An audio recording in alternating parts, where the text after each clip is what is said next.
News देख रहे हैं आप। मैं हूं आपके साथ नेहा वालिया। रुक करेंगे देश और दुनिया की तमाम उन अहम खबरों का जिनका सीधा है आपसे सरोकार। दिल्ली के तीनों निगमों को एक करने के बिल पर मोदी कैबिनेट ने मोहर लगा दी है और अब दिल्ली में 3 की जगह सिर्फ एक मेयर होगा। इसके अलावा नॉर्थ, साउथ और ईस्ट के बदले सिर्फ एक ही निगम होगा। माना जा रहा है कि इसी हफ्ते ये बिल संसद में लाया जा सकता है। संसद में पास होने के बाद दिल्ली में 3 की जगह सिर्फ एक मेयर होगा। इसके अलावा नॉर्थ, साउथ और ईस्ट के बदले एक निगम होगा। 2012 में नगर निगम चुनाव से पहले दिल्ली नगर निगम को 3 भागों में बांट दिया गया था। इसे 3 निगमों दक्षिण नगर निगम, उत्तर नगर निगम और पूर्वी नगर निगम में बांट दिया गया था। केंद्र सरकार के इस फैसले के बाद तीनों नगर निगमों को एक करने के साथ ही 272 वार्ड ही रखे जाएंगे। ये भी बताते चले कि मार्च में ही एमसीडी चुनाव की तारीखों का ऐलान होना था, लेकिन इसी वजह से अब तक ये ऐलान हो नहीं पाया। तब चुनाव आयोग ने बताया था कि केंद्र सरकार तीनों एमसीडी को एक कर सकती है। दिल्ली नगर निगम में चुनाव 18 मई से पहले करवाना है और राज्य निर्वाचन आयोग को 1 महीने का समय भी चाहिए कि वो तारीखों को घोषित कर सके। अब ऐसे में संसद कोई भी फैसला तारीखों को ध्यान में रखकर करेगी, लिहाजा 16 अप्रैल से पहले संसद को फैसला लेना होगा।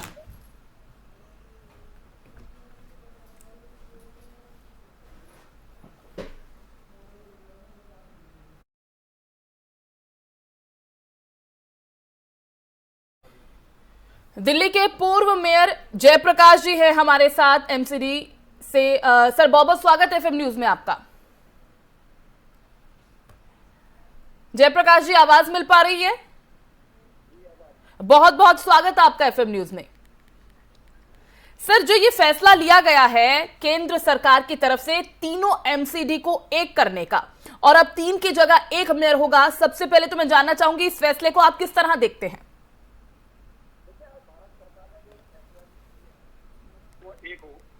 उसको कैबिनेट की मंजूरी दिए, इस फैसले का मैं स्वागत करता हूँ, क्योंकि दिल्ली में पहले भी एक निगम थी, लेकिन इस समय के तत्कालीन सरकार ने उसका क्राइटेरियन बिल को उसके 3 टुकड़े कर दिए और तीनों निगमों में फाइनेंशियल व्यवस्था कैसे होगी, उनको फंड्स कैसे मिलेंगे, उनको समय समय में, क्योंकि दिल्ली बढ़ता हुआ शहर है, जब उनको जरूरत होगी तो उनकी जरूरतें कैसे पूरी होंगी, इसकी कोई व्यवस्था नहीं करी गई, जिसके कारण से लगातार जो स्थानीय निकाय होता है वो जनता की पहली दस्तक होती है उसकी मूलभूत सुविधाएं उपलब्ध कराने का। और आपने आप पिछले 7 साल देखा जब से दिल्ली में अरविंद केजरीवाल की सरकार आई है कि निगमों को लगातार कमजोर किया गया है।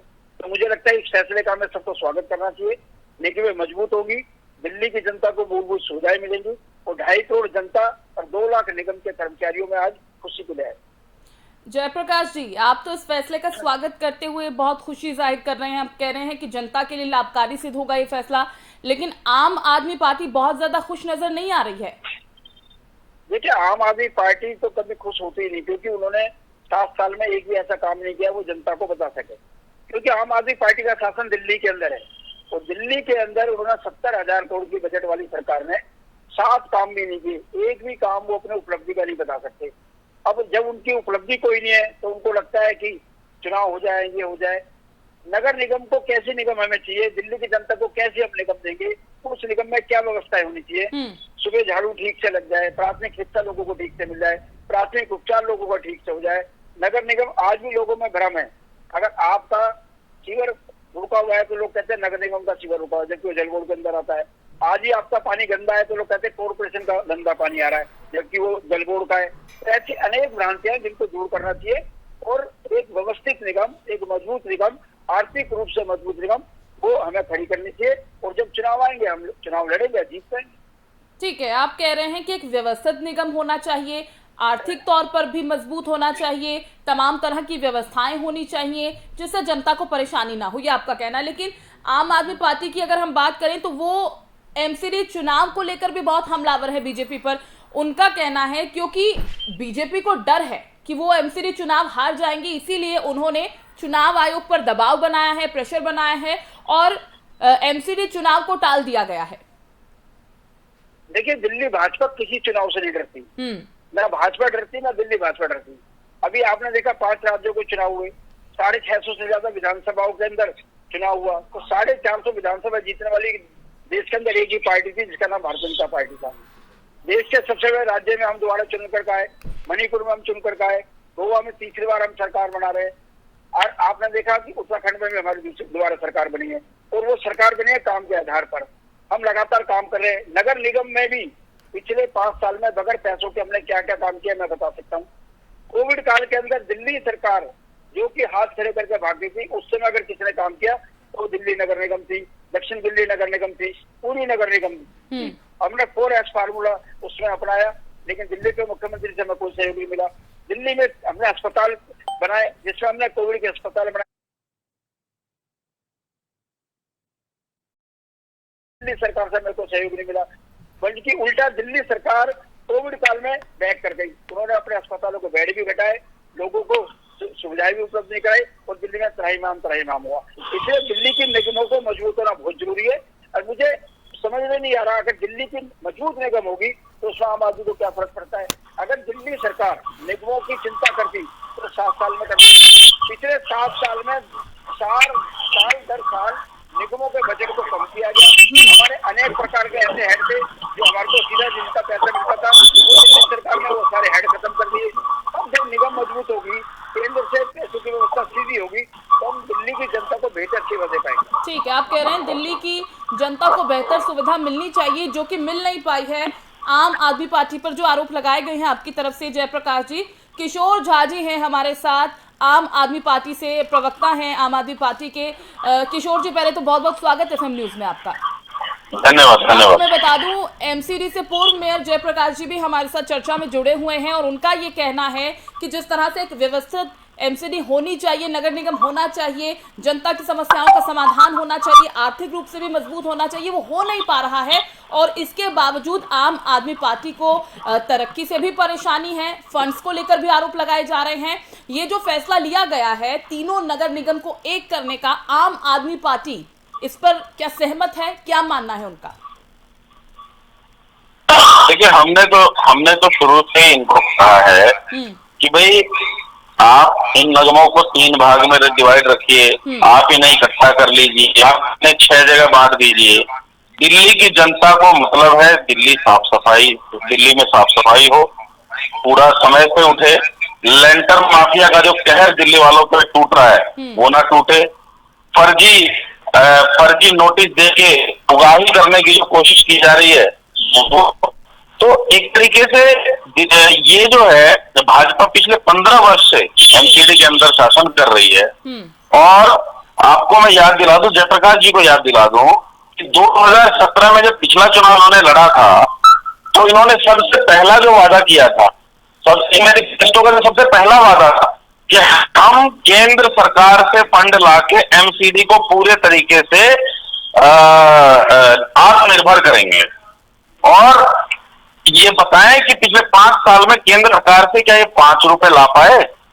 जो भी जायज नाजायज, जो भी भ्रष्टाचार, जो लूट इनके पार्षदों ने, इनके मेयर्स ने मचाई, बावजूद उसके दिल्ली सरकार ने अपने सर पे इन्हें पूरा सपोर्ट करने की कोशिश की, लेकिन इनके भ्रष्टाचार का अंत नहीं है। तो जाहिर सी बात है उलट ही कुछ बोल रहे हैं। वो तो आप ही की पार्टी पर आरोप लगा रहे हैं कि जनता को जो सुविधाएं मिलनी चाहिए थी वैसा हो नहीं पा रहा। दिल्ली में किसी तरीके की जो व्यवस्था नजर आ रही है वो सुव्यवस्थित। बिल्कुल ये ठीक कह रहे हैं, बिल्कुल ठीक कह रहे हैं ये कि भाई 15 साल से आप MCD को गवर्न कर रहे हो और 15 साल बाद आके ये बता के MCD सुव्यवस्थित नहीं है, तो ये बिल्कुल सही कह रहे हैं। MCD अपना काम अच्छे से नहीं कर पा रही है, तो ये बिल्कुल सही कह रहे हैं। MCD साफ सफाई नहीं कर पा। जयप्रकाश जी, बिल्कुल ठीक कह रहे हैं। जयप्रकाश जी, आपका रिएक्शन इस पर? देखिए, इससे आम आदमी पार्टी है, अगर उसका नाम आम आदमी पार्टी तो बेहतर हुआ, क्योंकि लगातार 5 साल में मैं भी मेयर रहा हूँ। पहले नगर निगम को 17.5% ग्लोबल शेयर दिल्ली सरकार से मिलता था, 17.5% से उसको 12.5% कर दिया गया।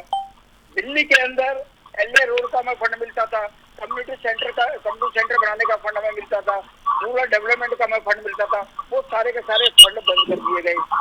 ये जो संविधान से चलता है किशोर जी, संविधान ये कहता है कि केंद्र दिल्ली सरकार को देगा और दिल्ली सरकार निगम को पैसा देगी। और आप भारत सरकार की बात कर रहे हैं, दिल्ली के अंदर आज कम से कम नहीं तो जितना भी एरिया ढलाव मुक्त हुआ है, आपके जो निगम पार्षद है उन पार्षदों के एरिया में जो हमने कंपैक्टर लगाए वो भारत सरकार के खर्चे से लगाए हैं।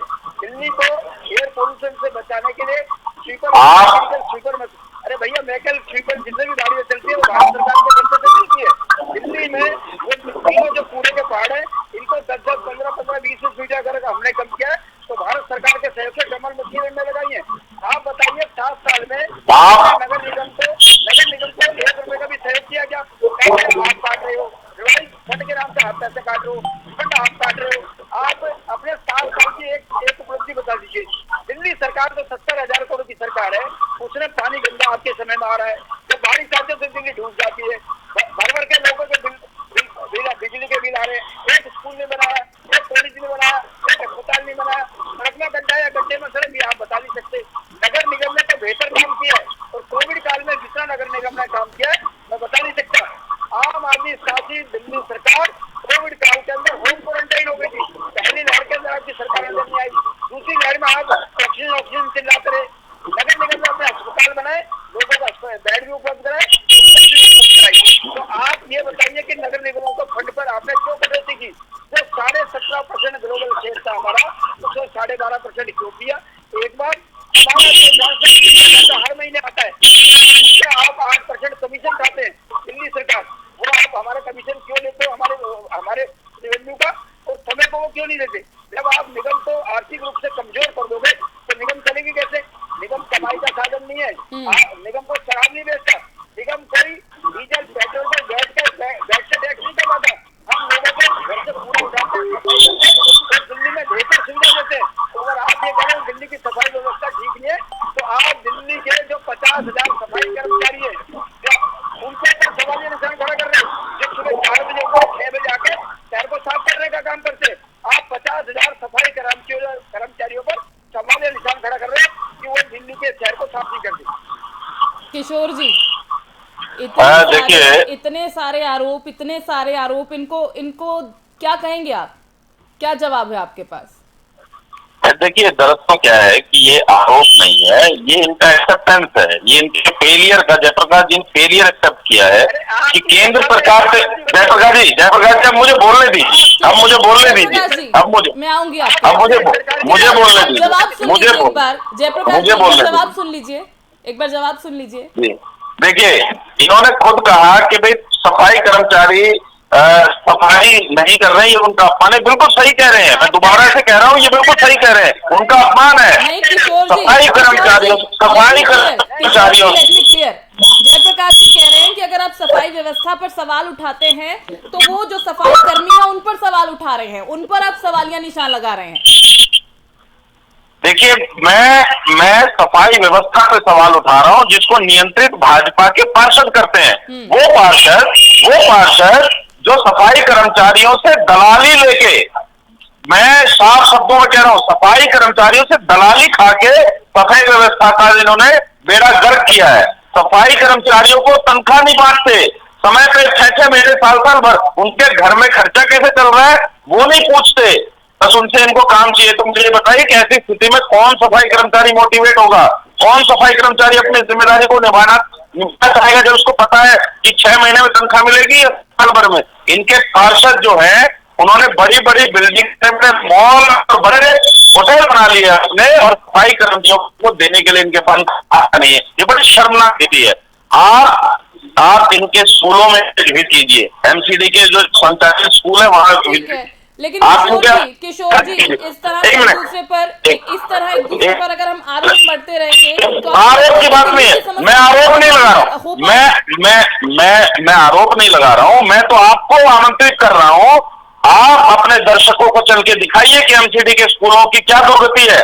आप अपने कैमरा और अपने पत्रकारों के माध्यम से अपने दर्शकों को बताइए कि किस तरीके से एमसीडी के बिल्कुल वो जो हालात हैं दिल्ली में वो किसी से छुपे नहीं है, वो सभी के सामने है। मैं ये जरूर आपसे जानना चाहूंगी कि एमसीडी चुनाव को लेकर जो तारीखें आगे बढ़ा दी गई, टाल दिए गए चुनाव, उसे लेकर बार बार आम आदमी पार्टी का यही कहना है कि बीजेपी को हार का डर है, बीजेपी को पता है कि वो हार जाएंगे, इसीलिए चुनाव आयोग पर दबाव बनाया गया और चुनाव टाल दिए गए हैं।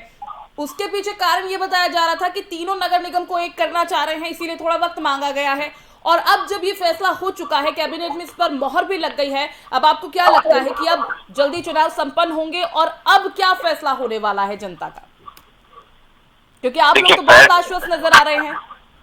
फैसला तो मैं आपको बताऊं कि दिल्ली की जनता ने कर रखा है कि अब की बार एमसीडी में बीजेपी का सुपड़ा साफ करना है, और कारण कोई भी है, कारण कोई और नहीं है, कारण केवल और केवल इनकी विफलता है जो इन्होंने अपनी जिम्मेदारी 15 साल में नहीं निभाई है। उसकी वजह से दिल्ली की जनता बहुत गुस्से में है और वो ये चाहती है कि जल्दी से जल्दी एमसीडी से भाजपा की विदाई की जाए। और उसी डर से देखिए 15 साल से शासन में है, आज तक इन्हें नहीं सूझा कि भाई एमसीडी की हालत खराब है, व्यवस्था बदलने की जरूरत है। आज जब चुनाव आए सिर पे तो इन्हें सूझा कि एमसीडी में बदलाव की आवश्यकता है। अरे सर, आप इतने समय से सत्ता में हैं, आप तो कभी भी कर सकते थे, और केंद्र सरकार को ही अगर करना है तो केंद्र सरकार तो चुनाव के बाद भी जो है एमसीडी को इकट्ठा कर सकती थी। तो देखिए, करने को बहुत सारे काम हो सकते थे।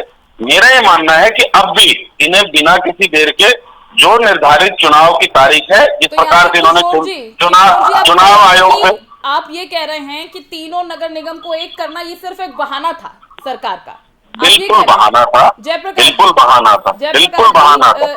जो किशोर जी का कहना है वो ये है कि तीनों नगर निगम को एक करने का जो फैसला लिया गया है ये पहले भी हो सकता था या एमसीडी चुनाव होने के बाद भी हो सकता था, क्या सिर्फ चुनाव टालने के लिए ही किया गया? देखिए 2007 से 12 तक नगर निगम एक थी। उस समय केंद्र में दिल्ली में कांग्रेस की सरकार थी। उस समय दिल्ली सरकार ने इसके 3 टुकड़े किए। 12 से 17 के बीच में 13 के अंदर सरकार की जयप्रकाश जी क्या चुनाव टालने पड़े थे उस वक्त? क्या 2012 में चुनाव टालने पड़े थे? भैया एक मिनट रुको ना, सुन रहा हूँ ना मैं आपकी, आप मेरी सुनो ना। नगर निगम में भाजपा ही 7 के अंदर 7 से 12 का हमारा शासन था। उस समय निगम के दिल्ली के अंदर सिर्फ 134 सीट हुआ करती थी। जब तत्कालीन सरकार ने 3 टुकड़े कर दिए। उन्होंने सोचा 3 टुकड़े कर देते, हो सकता है एक निगम में हम आ जाए, लेकिन 12 में फिर हम चुन कर आ गए। 12 के अंदर दिल्ली सरकार ने आन फान में तीनों निगमों का क्लासिफिकेशन किया। नॉर्थ एमसीडी के अंदर 5 बड़े अस्पताल कर दिए, ईस्ट एमसीडी के अंदर कुछ भी नहीं किया, साउथ एमसीडी के अंदर रेवेन्यू ज्यादा आने लगा। अब तीनों निगमों के साथ भेदभाव होने लगा। उस समय तत्कालीन राज्य सरकार ने दिल्ली वित्त आयोग का निर्माण किया। राज्य वित्त आयोग दिल्ली की निगमों को समय समय पर फंड उपलब्ध कराएगी कि उस समय उनको किस हेड में कितने पैसे थे। लेकिन 13 के अंदर फिर 15 में जब से अरविंद केजरीवाल सरकार आई है, इन्होंने 3rd DFC के पैसा हमारा काट लिया, 4th DFC का पैसा हमारा नहीं दिया, 5th DFC का हमारा पैसा नहीं दिया। जिसके लिए मैं 13 दिन मुख्यमंत्री के घर बैठा रहा और हमने मुख्यमंत्री को घर से बाहर नहीं निकलने दिया। 13 दिन तक मुख्यमंत्री के घर बैठे रहे अपना हिसाब लेके। मुख्यमंत्री और उनका एक भी मंत्री हिसाब करने नहीं आया। अगर निगमों को कमजोर करना है, क्योंकि आम आदमी पार्टी दिल्ली की जनता को मूलभूत नहीं चाहती। आप बताइए दिल्ली के अंदर सरकार क्या कह रही है? दिल्ली सरकार समय पर पानी देती, पानी गंदा आता है, बारिश आती है तो दिल्ली डूब जाती है। ये कहते हैं कि नगर निगम के नाले थोड़ी करें, दिल्ली सरकार के 4 बड़े नाले, पीडब्ल्यूडी के नाले। ठीक है जयप्रकाश जी, समय का अभाव है। किशोर जी जल्दी से आपका रिएक्शन, जल्दी से। मैं जाजी से पूछना चाहता हूँ। ठीक है जयप्रकाश जी, ठीक है बताइए 7 साल में आपकी उपलब्धि क्या है? ठीक है, आप उपलब्धि जानना चाह रहे हैं। किशोर जी आप पर आरोप लगा रहे हैं, हालांकि फैसला लिया गया है, इसके बाद आरोप प्रत्यारोप का दौर शुरू हो चुका है। किशोर जी जल्दी से 30 सेकंड्स आपके पास। देखिए जिस प्रकार से दिल्ली की जनता ने लगातार तीसरी बार बहुत प्रचंड बहुमत के साथ मुख्यमंत्री केजरीवाल जी के कामों पे अपनी मोहर लगाई है, बहुत अपने कामों पे विश्वास जताया है, और उस डर से उनके कामों के ऊपर मोहर लगी है। जयप्रकाश जी सुन लीजिए ना, उनके कामों के ऊपर मोहर लगी है तभी वो जीत के आए हैं।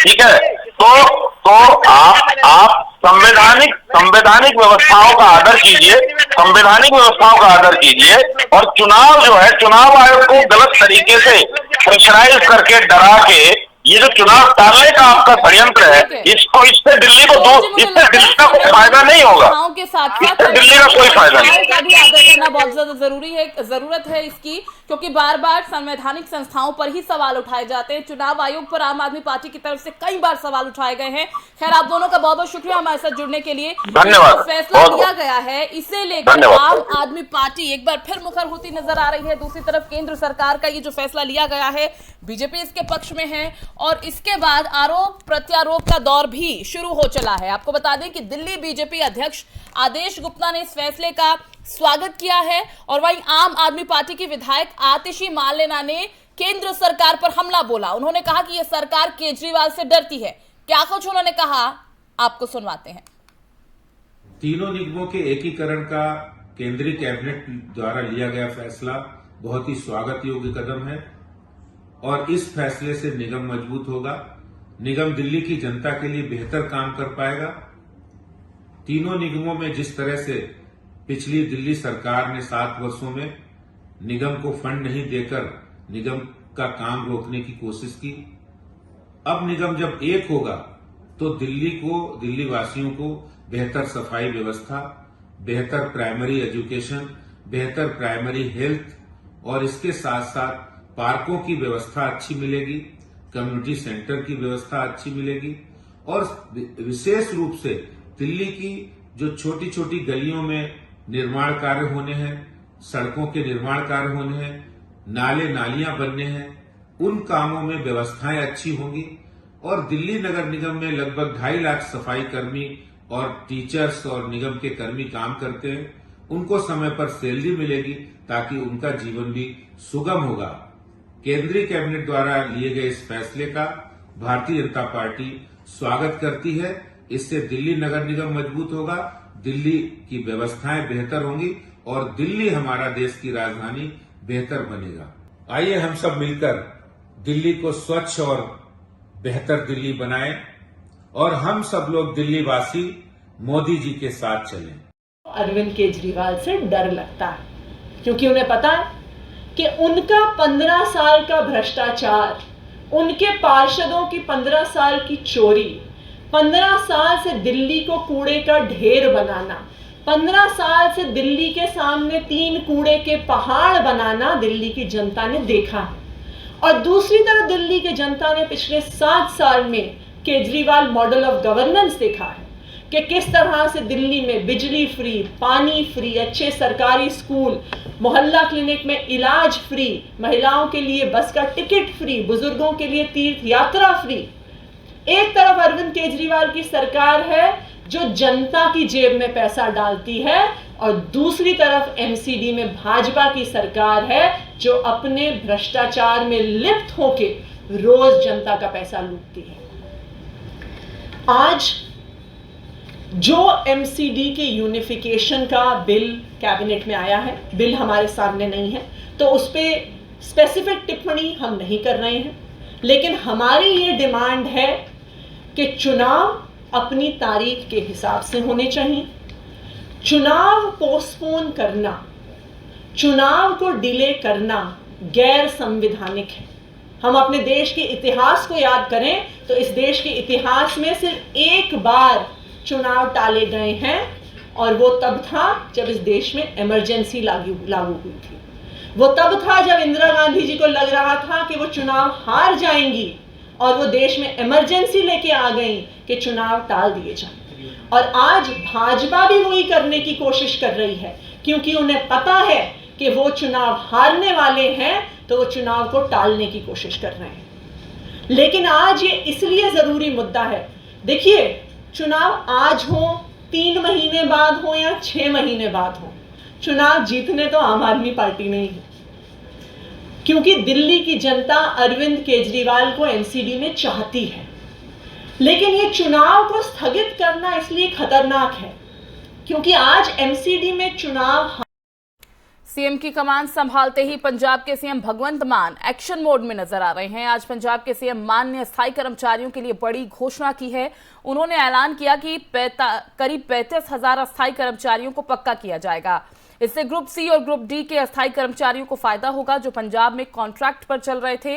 पंजाब के मुख्यमंत्री ने कहा कि हमने ग्रुप सी और डी के 35,000 अस्थायी कर्मचारियों को स्थायी करने का फैसला किया है। इस बाबत उन्होंने क्या कुछ कहा, आपको सुनवाते हैं। शीशा पक्के करें। ਅੱਜ जो मैं फैसला करन लगे हाँ बहुत इतिहासिक है। शायद ही देश दे विच किसी गौरमेंट ने इस तरह का फैसला पहला किया होवे। ग्रुप सी ते ग्रुप डी दे 35,000 मुलाजम जिहड़े ने उन्हां नूं पक्के करन दा फैसला लिया गया। मैं अपने ਸਾਰੇ ਅਫਸਰਾਂ ਨਾਲ ਮੀਟਿੰਗ ਕਰ ਲਈ। ਚੀਫ ਸੈਕਟਰੀ ਸਾਹਿਬ ਨੂੰ ਮੈਂ ਨਿਰਦੇਸ਼ ਦੇ ਦਿੱਤੇ ਨੇ ਕਿ ਇਹ ਠੇਕਾ ਪ੍ਰਣਾਲੀ ਤੇ ਆਊਟਸੋਰਸਿੰਗ ਤੋਂ ਖਹਿੜਾ ਛਡਾਓ। ਹੈਰਾਨੀ ਦੀ ਗੱਲ ਹੈ ਕਿ ਸਕੂਲ ਜਿਹੜੇ ਨੇ ਸਰਕਾਰੀ ਉਹ ਟੀਚਰਾਂ ਤੋਂ ਖਾਲੀ ਪਏ ਨੇ। ਉਸ ਸਕੂਲ ਦੇ ਸਾਹਮਣੇ ਜਿਹੜੀ ਪਾਣੀ ਦੀ ਟੈਂਕੀ ਹੈ ਉਹਦੇ ਉੱਤੇ ਜਿਹੜੇ ਐਲੀਜੀਬਲ ਟੀਚਰ ਨੇ ਉਹ ਧਰਨਾ ਦੇ ਰਹੇ ਨੇ ਉਹਦੇ ਉੱਤੇ ਚੜ੍ਹ ਕੇ ਕਿ ਸਾਨੂੰ ਰੱਖ ਲਓ ਜੀ ਨੌਕਰੀ ਕਰਕੇ।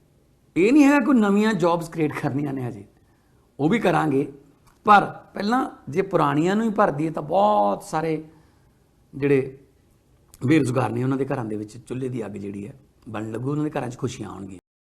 द कश्मीर फाइल्स मूवी आने के बाद से कश्मीर घाटी से हिंदुओं के नरसंहार और पलायन का मुद्दा एक बार फिर से चर्चा में आ गया है। फिल्म में दिखाए गए सीन के बाद कश्मीर में कश्मीरी पंडितों पर हुई हिंसा के लिए एक वर्ग जम्मू कश्मीर के पूर्व सीएम फारूक अब्दुल्ला को भी दोषी ठहरा रहा है। इस बीच फिल्म के जरिए उन पर लग रहे आरोपों के बीच फारूक अब्दुल्ला ने ऐसे आरोपों पर तीखी प्रतिक्रिया दी है। फारूक अब्दुल्ला ने कहा है कि अगर उन्हें 1990 में हुए नरसंहार का दोषी पाया जाता है तो फिर देश में कहीं भी फांसी पर लटका दिया जाए, वो इसके लिए तैयार है।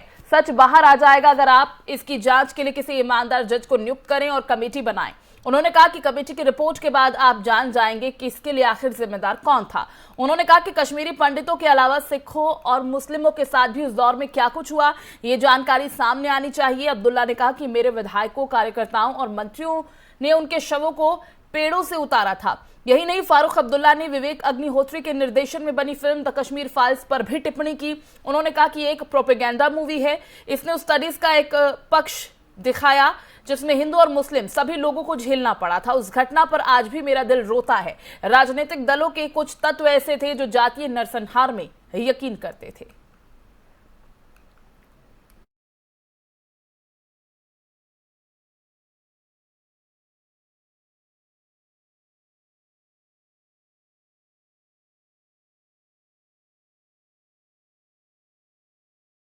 बढ़ते आगे, आने वाले कुछ समय में भारत की सड़कें अमेरिका की तरह होने वाली है। केंद्रीय सड़क परिवहन मंत्री नितिन गडकरी ने संसद में यह बयान दिया है। उन्होंने क्या कुछ कहा, आपको सुनवाते हैं। मैं बहुत बार ये कह चुका हूं कि हमारे रोड हमारे प्रॉस्पेरिटी के साथ जुड़े हुए हैं और इसीलिए मैं जब से इस क्षेत्र में काम कर रहा हूं, जॉन केनेडी, इनका एक वाक्य मैं हर समय याद रखता हूं और उन्होंने कहा था कि American roads are not good because America is rich, but America is rich because American roads are good. और मैं इसी बात पर भारत को आत्मनिर्भर भारत बनाने का, सुखी समृद्ध संपन्न शक्तिशाली हिंदुस्तान बनाने का जो संकल्प प्रधानमंत्री मोदी जी ने किया है, उसके आधार पर मैं इस सदन को विश्वास दिलाना चाहता हूं कि 2024 समाप्त होने के पहले हिंदुस्तान का रोड इंफ्रास्ट्रक्चर अमेरिका के बराबर होगा। उत्तर प्रदेश के हालिया विधानसभा चुनावों के दौरान बुलडोजर की खूब चर्चा हुई थी और इसी की वजह से योगी सरकार के कार्यकाल में अपराधियों, माफियाओं की अवैध संपत्ति पर हुई कार्रवाई रही है। अब मध्य प्रदेश में भी बुलडोजर सुर्खियों में है। मुख्यमंत्री शिवराज सिंह चौहान को बुलडोजर मामा बताया जा रहा है। राजधानी भोपाल में बीजेपी विधायक रामेश्वर शर्मा के आवास के बाहर होर्डिंग लगाकर सीएम शिवराज के नए अवतार को दर्शाया गया है। इस पर लिखा है, बहन बेटी की इज्जत से जिसने किया खिलवाड़, बुलडोजर पहुंचेगा उसके द्वार। बेटी की सुरक्षा में जो बनेगा रोड़ा, मामा का बुलडोजर बनेगा हथौड़ा।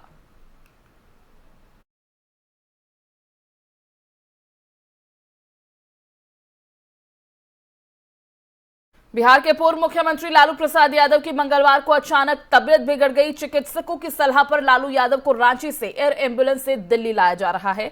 लालू यादव का रांची रिम्स से इलाज चल रहा था। मेडिकल बोर्ड की अनुमति के बाद उन्हें इलाज के लिए दिल्ली लाया गया। लालू के साथ बेटी मीसा भारती और भोला यादव भी रहे। लालू की किडनी 80% काम नहीं कर रही, सिर्फ 20% काम हो रहा है और इसके कारण उन्हें दिल्ली रेफर करने की बात पहले भी सामने आ रही थी। अब स्वास्थ्य खराब होने पर मेडिकल बोर्ड की अनुमति के बाद दिल्ली उन्हें लाए जाने की तैयारी है। रांची रिम्स के डॉक्टर्स ने बताया कि राजद सुप्रीमो लालू प्रसाद यादव की किडनी लगातार डैमेज हो रही है।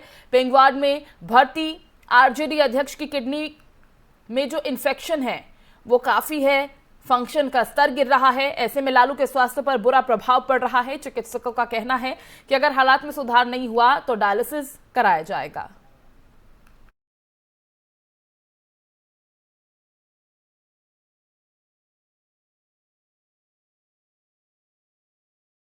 पश्चिम बंगाल में बीरभूम जिले के रामपुर हाट में सोमवार को हुई हिंसा में 8 लोगों की मौत हो गई। इस मामले को लेकर बीजेपी के पश्चिम बंगाल के सांसदों ने बीजेपी प्रदेश अध्यक्ष सुकान मजुमदार की अगुवाई में आज गृह मंत्री अमित शाह से मुलाकात की।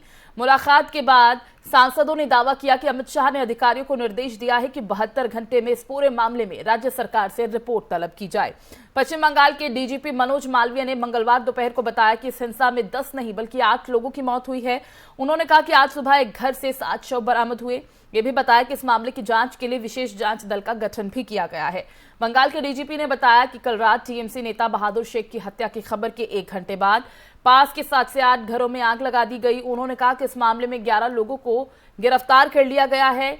एसडीपीओ और रामपुर हाट के इंचार्ज को उनके पद से हटा दिया गया है। बीजेपी हिंसा के इस मामले को लेकर ममता बनर्जी की सरकार पर हमलावर हो गई है। पश्चिम बंगाल के बीजेपी नेता सुवेंदु अधिकारी ने कहा है कि पूरे राज्य की हालत गंभीर है। बीते एक हफ्ते में प्रदेश में अलग अलग हिस्सों में क्रूरता से 26 लोगों की हत्या कर दी गई। पश्चिम बंगाल में कानून व्यवस्था खराब हो गई है। Considerably pained and disturbed at the horrifying barbarity at Rampur Haat that, according to the DGP, has already claimed 8 lives. This is indicative of nosediving of law and order in the state. I have emphasized on several occasions that we cannot allow the state to be synonymous with violence culture and lawlessness. The administration is required to rise above partisan interests, which, in spite of cautions, is not being reflected in reality. I call upon the police and the government to be vigilant on these aspects, to deal with the matter professionally. I have called upon the Chief Secretary to send me an urgent update on the incident. This matter makes it very difficult to resist that in the state of West Bengal, human rights are in decimation and BJP सांसद वरुण गांधी ने एक बार फिर अपनी ही party पर हमला बोला है। मंगलवार सुबह उन्होंने बैंक और रेलवे के निजीकरण को लेकर चिंता जाहिर की है। उन्होंने कहा कि सरकार के इस कदम से बहुत सारे लोगों को रोजगार की समस्या हो सकती है, उनके रोजगार चले जाएंगे। बताते चले कि पीलीभीत से सांसद वरुण गांधी अक्सर अपनी ही पार्टी को सवालों के घेरे में लेते आए हैं। वरुण गांधी ने ट्वीट कर लिखा कि सिर्फ बैंक और रेलवे का निजीकरण ही 5 लाख कर्मचारियों को जबरन सेवानिवृत्त यानी बेरोजगार कर देगा।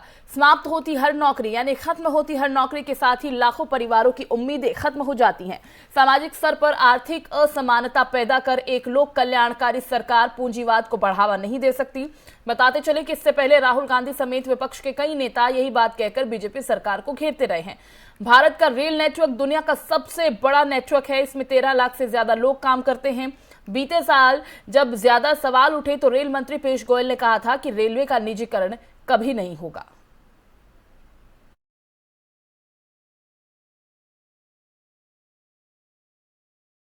सुप्रीम कोर्ट ने सोमवार को राज्य और केंद्र शासित प्रदेशों को निर्देश दिया है कि सड़क पर रहने वाले बच्चों के लिए पुनर्वास नीति तैयार करने के सुझावों को लागू किया जाए।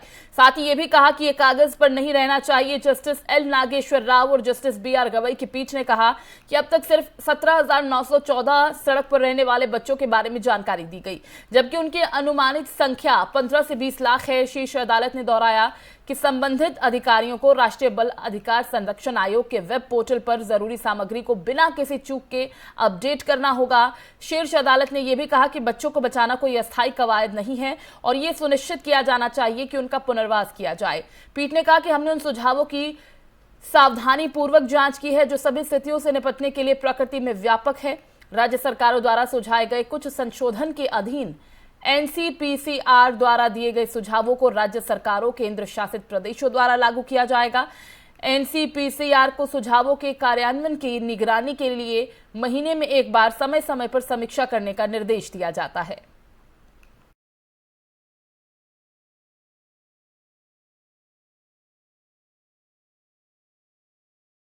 सोमवार को गिरावट के बाद हफ्ते के दूसरे कारोबारी दिन शेयर बाजार में तेजी देखने को मिली। मंगलवार को कारोबार के बाद सेंसेक्स और निफ्टी दोनों इंडेक्स चढ़कर बंद हुए। आज सेंसेक्स 696.8 अंक यानी 57,979.30 के लेवल पर बंद हुआ। निफ्टी भी 197.90 अंकों की बढ़त के साथ 17,315.50 पर बंद हुआ। आज के कारोबार के बाद करीब 5 सेक्टर्स में बिकवाली देखने को मिली। Consumer durable, health care, realty, pharma और एफएमसीजी सेक्टर लाल निशान में बंद हुए। इसके अलावा हरे निशान में बंद होने वाले सेक्टर्स की लिस्ट में bank Nifty, auto, financial services, IT, media, metal, PSU bank, private bank और ऑयल एंड गैस सेक्टर तेजी के साथ बंद हुआ। सेंसेक्स के टॉप 30 में 5 शेयर्स लाल निशान पर बंद हुए, वहीं 25 शेयर्स में खरीदारी देखने को मिली।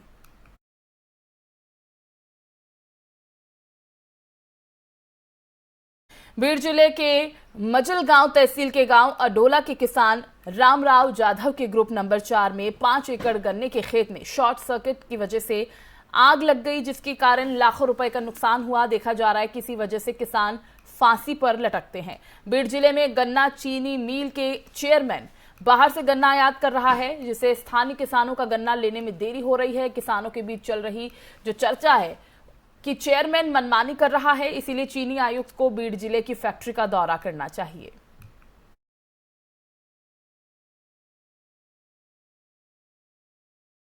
मुंबई के डिंडोसी पुलिस ने कारोबार को अंगडिया से पैसे भेजने के नाम पर 2 करोड़ की ठगी करने वाले 7 लोगों को गिरफ्तार किया।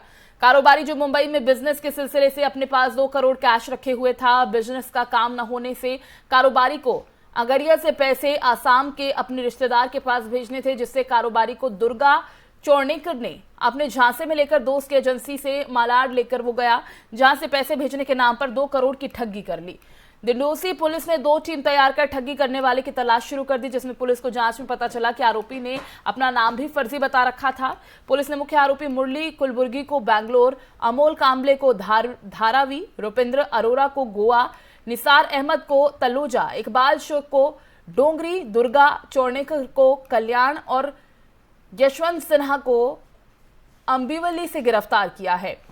इन सभी आरोपियों के पास से 49,60,000 रुपए बरामद किए गए।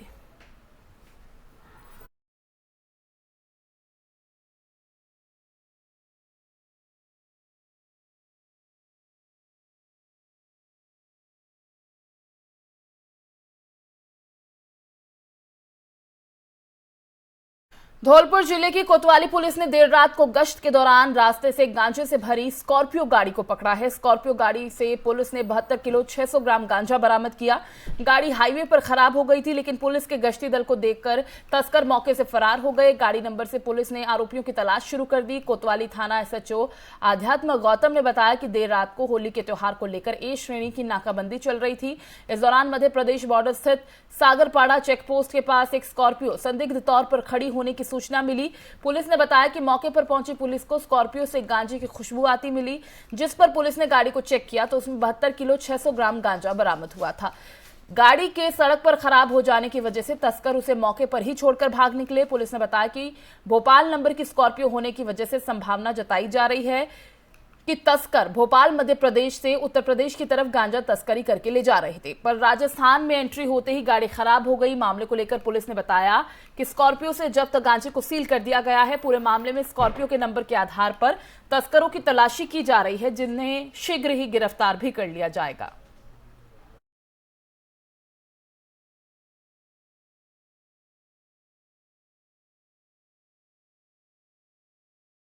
समाजवादी पार्टी के अध्यक्ष अखिलेश यादव ने लोकसभा स्पीकर ओम बिरला से मिलकर मंगलवार को संसद सदस्यता से अपना इस्तीफा दे दिया है। वो आजमगढ़ से 2019 में लोकसभा चुनाव जीतकर संसद पहुंचे थे।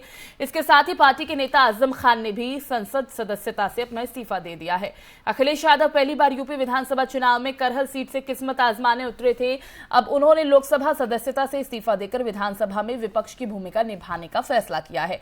विधानसभा चुनाव में करारी हार के बाद सपा के मुखिया और आजमगढ़ के सांसद अखिलेश यादव ने आजमगढ़ लोकसभा सीट से बतौर सांसद अपना इस्तीफा दे दिया है। हाल ही में हुए विधानसभा चुनाव में भले ही समाजवादी पार्टी को करारी हार का सामना करना पड़ा था, लेकिन उन्होंने करहल विधानसभा सीट से जोरदार जीत हासिल की थी। गौरतलब है कि अखिलेश यादव ने 67,504 वोटों के अंतर से अपने प्रतिद्वंदी उम्मीदवार को करहल सीट पर शिकस्त दी थी।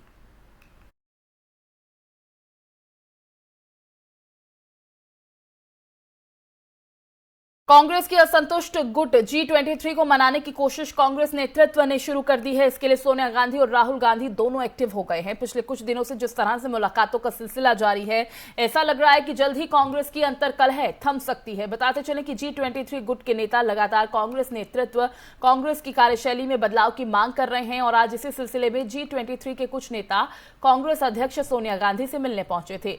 मिली जानकारी के मुताबिक आनंद शर्मा, मनीष तिवारी और विवेक तनखा आज सोनिया गांधी से 10 जनपद पर गए। इसके अलावा कांग्रेस नेता दिग्विजय सिंह भी कांग्रेस के अंतरिम अध्यक्ष सोनिया गांधी से मिलने उनके आवास पहुंचे। इनसे पहले कांग्रेस के सीनियर नेता गुलाम नबी आजाद भी उनसे मिले थे। वो भी G23 का हिस्सा हैं और इससे पहले आजाद के घर पर G23 के नेताओं की अहम मीटिंग हुई थी। बताते चले कि G23 में संदीप दीक्षित, शशि थरूर, भूपेंद्र सिंह हुड्डा, आनंद शर्मा, कपिल सिब्बल, मनीष तिवारी, अखिलेश प्रसाद सिंह, पीजे कुरियन, राज बब्बर और पृथ्वीराज चौहान जैसे दिग्गज नेता शामिल हैं। सभी चाहते हैं कि पार्टी अपने काम का तरीका बदले। इसके साथ साथ कांग्रेस नेतृत्व में भी बदलाव की मांग लगातार की जा रही है।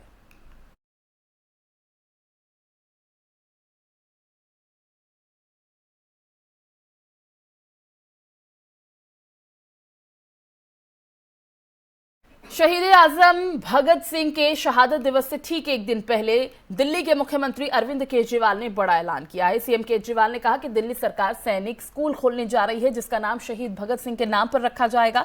दिल्ली के मुख्यमंत्री अरविंद केजरीवाल ने मंगलवार को एक प्रेस कॉन्फ्रेंस में इस बात का ऐलान किया।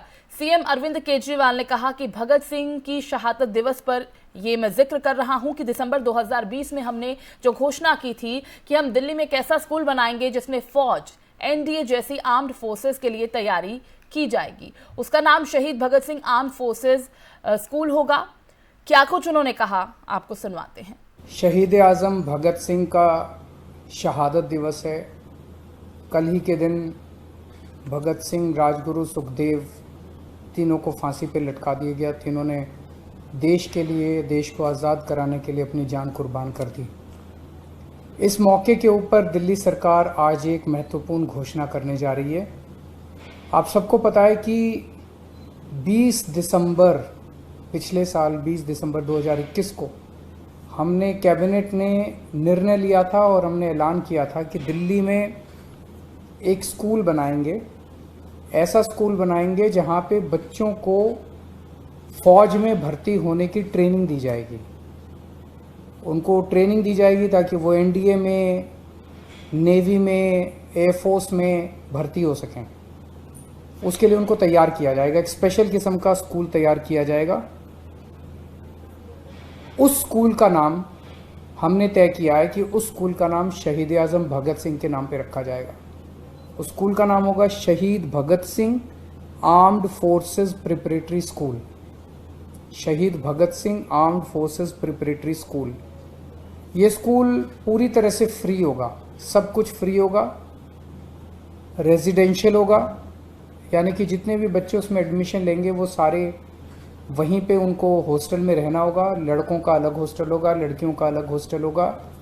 और झरोदा कला में एक 14 एकड़ का कैंपस बनाया जा रहा है। वहाँ पे ये स्कूल पूरा स्टेट ऑफ द आर्ट, एकदम मॉडर्न स्कूल, सारी सुविधाओं के साथ लैस ये स्कूल बनाया जा रहा है। जैसे आर्म्ड फोर्सेस में, फौज में ऑफिसर्स लाइक क्वालिटीज सिखाई जाती हैं, इसी तरह से इस स्कूल के अंदर बच्चों को ऑफिसर्स लाइक क्वालिटीज सिखाई जाएंगी और इन्हें एनडीए, नेवल एकेडमी और दूसरी आर्म्ड सर्विसेज के लिए इन बच्चों को तैयार किया जाएगा। यहाँ पे एक्सपर्ट फैकल्टी, खासकर retired army officers, air force officers, naval officers को यहाँ पे लाया जाएगा ट्रेनिंग कराने के लिए। ये स्कूल दिल्ली के रहने वाले सभी बच्चों की, दिल्ली में रहने वाला कोई भी बच्चा इस स्कूल में एडमिशन ले सकता है। इसमें 9वीं क्लास में और 11वीं क्लास में एडमिशन होगा। 9th क्लास में 100 सीट होंगी, 11वीं क्लास में 100 सीट होंगी। अभी तक इस साल से इसकी क्लासेस शुरू हो रही हैं तो अभी तक 18,000 एप्लीकेशंस आ चुकी हैं। केवल 200 सीटों के लिए 18,000 एप्लीकेशन आ चुकी हैं। 27 मार्च को 9वीं क्लास में एडमिशन के लिए इसके टेस्ट हो रहे हैं और 28 मार्च को 11वीं क्लास में जो एडमिशन होंगे उसके लिए टेस्ट हो रहे हैं। वो फेज़ 1 होगा, एप्टीट्यूड टेस्ट हो रहा है और सेकेंड फेज़ में उनके इंटरव्यू लिए जाएंगे। तो ये दिल्ली वासियों का एक तरीका है, एक शहीद आज़म भगत सिंह को उनके शहादत दिवस पे। गोवा में 28 मार्च को शपथ ग्रहण समारोह होगा, जिसमें प्रमोद सावंत एक बार फिर मुख्यमंत्री पद की शपथ लेंगे। उनके शपथ ग्रहण समारोह में पीएम नरेंद्र मोदी भी शामिल होंगे। सोमवार को गोवा में प्रमोद सावंत को सर्वसम्मति से भारतीय जनता पार्टी विधायक दल का नेता चुना गया था। इसके तुरंत बाद सत्तारूढ़ दल ने एमजीपी के 2 विधायक और 3 निर्दलीय विधायकों के समर्थन के साथ नई सरकार बनाने का दावा पेश किया। 14 फरवरी को हुए चुनाव में बीजेपी ने 40 सदस्यीय विधानसभा में बहुमत से सिर्फ 1 सीट कम यानी 20 सीटें जीती थी। बीजेपी ने गोवा की सबसे पुरानी क्षेत्रीय पार्टी एमजीपी और 3 निर्दलीय विधायकों के समर्थन पत्र राज्यपाल पीएस श्रीधरन पिल्लई को सौंपे, जिन्होंने सावंत को अगली सरकार बनाने के लिए न्योता दिया। इससे पहले दिन में शाम को पणजी में नवनिर्वाचित बीजेपी विधायकों और पार्टी के वरिष्ठ नेताओं की बैठक में शीर्ष पद के लिए सावंत के नाम को मंजूरी दी गई। बैठक में बीजेपी के केंद्रीय पर्यवेक्षक नरेंद्र सिंह तोमर और एल मुरुगन, विधानसभा चुनाव प्रभारी देवेंद्र फडणवीस और पार्टी की प्रदेश इकाई के अध्यक्ष सदानंद शेठ तनवड़े भी शामिल हुए थे। सीएम पद पर फैसला होने के बाद मंत्रिमंडल की संभावित तस्वीर साफ हो गई है।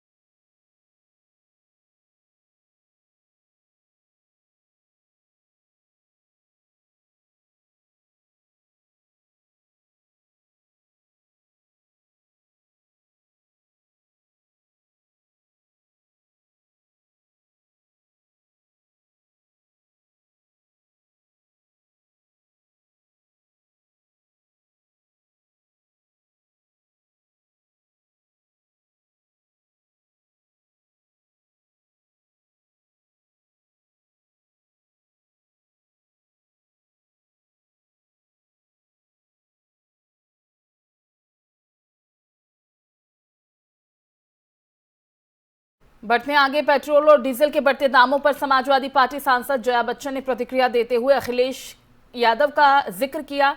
उन्होंने कहा कि अखिलेश तो पहले ही कह रहे थे कि सतर्क रहो। पेट्रोल और डीजल की कीमतों में 4 महीने के बाद बढ़ोतरी हुई है। पेट्रोल और डीजल अब 80 पैसे प्रति लीटर महंगे हो गए हैं। दिल्ली में 1 लीटर पेट्रोल की कीमत 96 रुपए 21 पैसे, डीजल 87 रुपए 47 पैसे प्रति लीटर हो गया है। जया बच्चन ने मीडिया कर्मियों से बात करते हुए ये कहा कि सरकार इसी तरह करती है। अखिलेश यादव ने अपने कैंपेन में बार बार कहा था कि आप लोग सतर्क हो जाओ, दाम चुनाव के बाद बढ़ने वाले हैं। उन्होंने बीजेपी पर कड़ा वार करते हुए कहा, इन्हें वोट करके पता नहीं कौन जिताकर लाया, जनता तो नहीं लाई होगी। तो एक ही नहीं है, यही है वजह।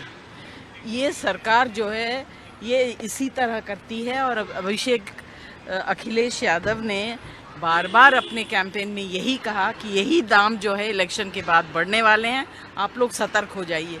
मगर अब पता नहीं।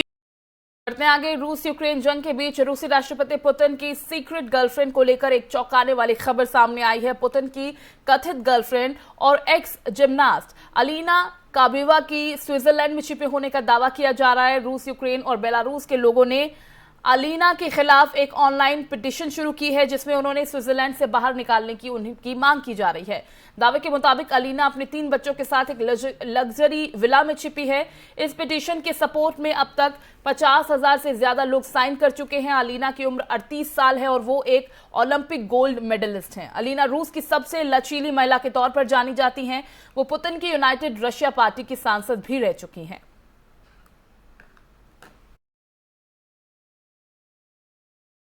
इस बुलेटिन में फिलहाल बस इतना ही। बाकी खबरों के लिए आप बने रहिए फिल्म न्यूज के साथ। नमस्कार।